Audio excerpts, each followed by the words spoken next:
Tu sais combien tu gagnes, mais tu ne sais pas combien tu dépenses vraiment. Bienvenue dans ce troisième épisode de Road to Rich, ta série pour construire ton patrimoine. T'as déjà vécu ça, ton salaire arrive, tu te dis ok je gère. Et 15 jours après, ton compte est presque vide. Sans que tu aies fait de folie, sans que tu aies compris pourquoi. Ou pire, tu regardes ton compte et tu vois qu'il est dans le rouge. Et tu sais même pas pourquoi. Si t'as déjà vécu ça, c'est pas que t'es un mauvais gestionnaire, c'est que personne ne t'a appris à piloter ton argent. Que sans méthode, ton argent il part dans tous les sens. Le loyer, les abonnements, les crédits et les petites dépenses qui semblent rien.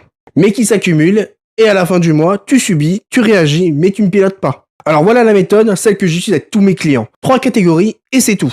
La catégorie numéro 1, les charges fixes. Tout ce qui sort automatiquement, même si tu tombes malade ou tu te pètes une jambe. Ainsi qui ont les mêmes montants et à la même date. Ça peut être le loyer, les crédits, les assurances, le téléphone et bien d'autres. Tu les listes toutes sans exception. Deuxième catégorie, les charges variables.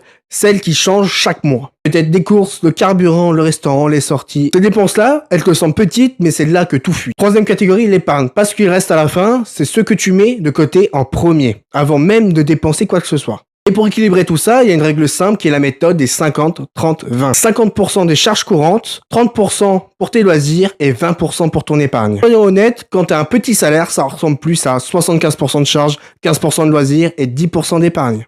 Et c'est déjà une victoire, parce que tu pilotes et tu subis plus. Voici un exemple concret, on va prendre Paul, 24 ans, qui gagne 1800 € par mois. Il a des charges fixes de 895 € et des variables à 550 €. Il lui reste donc à la fin du mois 355 €. Et c'est ça sa vraie capacité d'épargne. Pas 1800 €, mais 355 €. Avec une méthode, ces 355 € deviennent un véritable plan. Pas une surprise. Ce que je te demande ce soir, tu ouvres ton application bancaire et tu listes l'ensemble de tes charges. Et ensuite, prends ton salaire et regarde s'il rentre bien dans les 3 catégories. Et commente mon chiffre juste en dessous, comme ça je pourrais t'envoyer directement mon tableau que j'utilise avec mes clients. Et également, dis-moi combien il te reste après tes charges, je réponds à chaque commentaire.